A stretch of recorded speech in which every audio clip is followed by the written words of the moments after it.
रामदास कदमांनी बाळासाहेबांबाबत केलेल्या आरोपांनंतर ठाकरे सेना आक्रमक झाली आहे। ठाकरेंच्या शिवसेनेचे आमदार अनिल परब यांनी रामदास कदमांवरती गंभीर आरोप केले। 1993 साली रामदास कदम यांच्या पत्नीनं जाळून घेतलं की जाळलं असा गंभीर आरोप परबांनी केलाय। तर या प्रकरणामध्ये रामदास कदमांनी स्पष्टीकरण द्यावं आणि मुख्यमंत्र्यांनी चौकशी करावी, अन्यथा आम्ही साक्षीदार उभे करायला तयार आहोत असा थेट इशारा परबांनी दिलाय।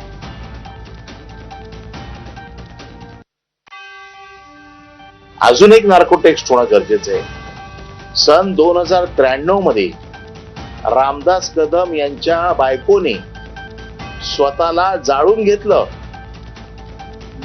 1993 ला रामदास कदम यांच्या बायकोने स्वतःला जाळून घेतलं। ते जाळून घेतलं का तिला जाळलं का काय झालं हे देखील नार्को टेस्ट मध्ये आलं पाहिजे। आम्ही इज्जत घेऊन बसलोय। तुमच्यासारखे कोणाच्या बाबतीमध्ये स्मशानामध्ये बक्का कामाची आम्हाला गरज नाहीये।